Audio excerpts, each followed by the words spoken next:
Good morning, class. Morning. Okay, so to start off our lesson today, we are going to solve the problems that are on the board, okay? So, who wants to start with 6 plus 4? Ryan? 10. Okay, good job. All right, who wants to go with 3 plus 8? Terry? 10. Let's look at that one again. 11. There you go. Good job. All right. Next we have 5 plus 2. Terry. 7. There you go. Good job. All right. What about 8 plus 3? Ryan. 10. Let's look at that one again. 9. Let's try one more time. 11. There you go. All right. How about 4 plus 6? Ryan, let's try that one. 10. There you go. Good job. All right, 2 plus 5. Terry. 7. There you go. Good job. Okay, guys, so now we've solved all of our math problems. Are there any kind of patterns that you guys see on the board? 1. There are lines. Good job. Ryan, do you see anything on the board? Added. We added all of them, correct. How about we look at our numbers? Do we see anything that match with our numbers on the board? No. No? Okay, so let's look. So there's a 6 up here. Do we see a 6 anywhere else on the board besides this 6? Terry, the bottom. Yeah, there's one right there. How about any 3s? Do we see any other 3s besides the one on top? Bottom. Yep, at the bottom right here. So, when we look at all these problems, do you see any problems that you think would match? They have the same answer. They have the same answers, correct. So let's see. Let's see where the one is that has the other answer that's 10. Ryan, do you see which one that one is? Which one is it? Bottom, middle. What are the numbers on that one? 4, 6. All right. So this one has 4 plus 6, and it equals 10. What does this one have? 6. Plus, 4. and that equals 10. Do you see any pattern between these two? Do you see something that makes them look similar to each other? That's it. They have the same numbers. That's correct.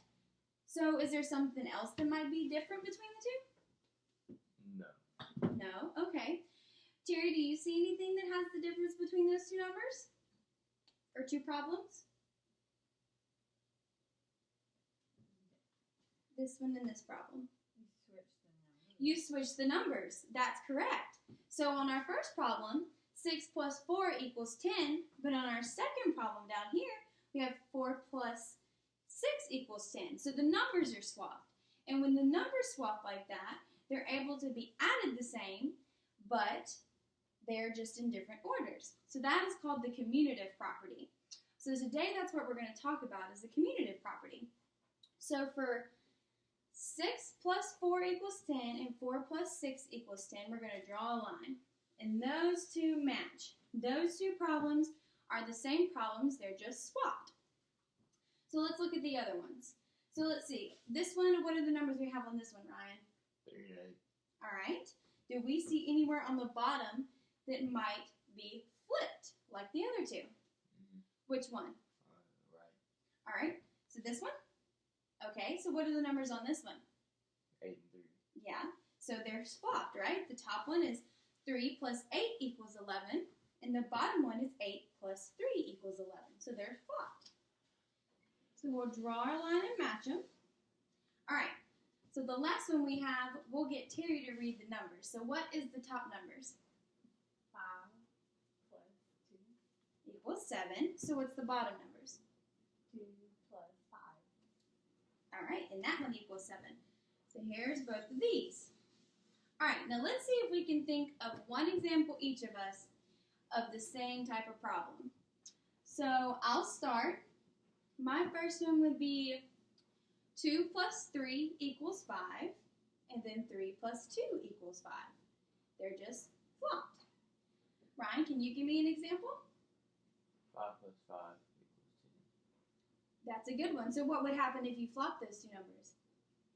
5 plus 5 equals 10. Yep, it'd be the same numbers because those are the two of the same numbers. You just switch them. So that one might be an example that commutative property kind of doesn't really work. So, but that's a good example because what happens now when you run to 5 plus 5? You'll know. All right, Terry, can you give us an example of a commutative property problem? 6 plus 2. All right, 6 plus 2 equals what? 8. All right. Can you flop it now? 2 plus 6 equals 8. Awesome. Good job. All right, guys, so now that we've gone over this, we will be doing our activity next.